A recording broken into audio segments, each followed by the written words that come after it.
On 27 September, Bihar's Chief Minister Nitish Kumar stepped up the pressure on the BJP-led government to conduct a caste census. This came right after the centre declared its inability to do so before the Supreme Court.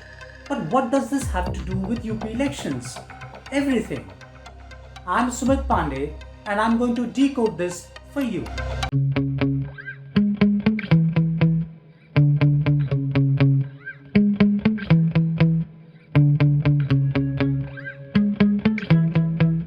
The Mandal Commission report gave rise to a new brand of identity politics in India, and nowhere was the impact felt as acutely as Uttar Pradesh.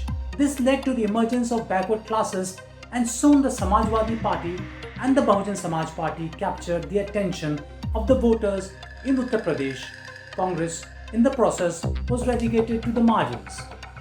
On the other hand, BJP established its presence among the upper caste and some sections of the backward caste. In the years following the implementation of the Mandal Commission report, the Samajwadi Party, the BSP and the BJP took turns at power in Uttar Pradesh. But it did not take long for the BJP to realize that it had to get the OBC votes to win a majority in the state. In the land of Mandal politics entered the commander. In 2014, the Hindu identity became the selling point for the BJP, though in the subtext BJP projected Modi, its PM candidate, as a backward leader. Soon, during the assembly polls, the BJP sensed the resentment against the Yadav domination and wooed the non-Yadavs from the SP and broke up the Dalit vote bank by moving the non-Jata voters away from the BSP. Remember, Mayawati belongs to the Jata subcaste. The BJP's caste calculus worked.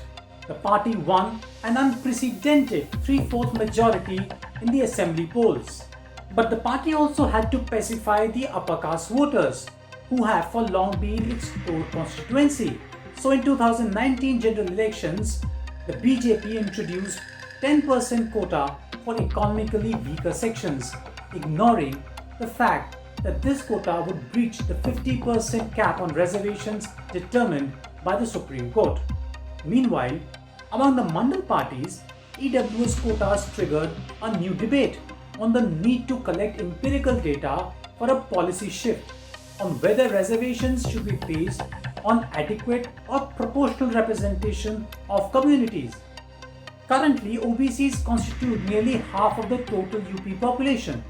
So if reservations were to go by proportional representation formula, half of the seats should be reserved for the backward classes. The Samajwadi Party has already come out in support of the caste census.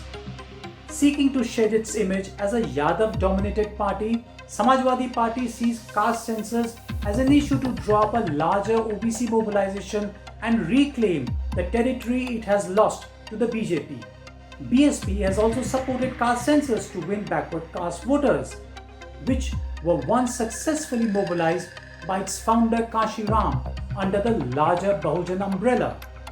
Caste census can also trigger fresh demands in other states, leading to restructuring of the quota pie and disrupt current equilibrium, which has worked to BJP's advantage. That's why caste census is a political minefield which most parties in power prefer to avoid. BJP is no different.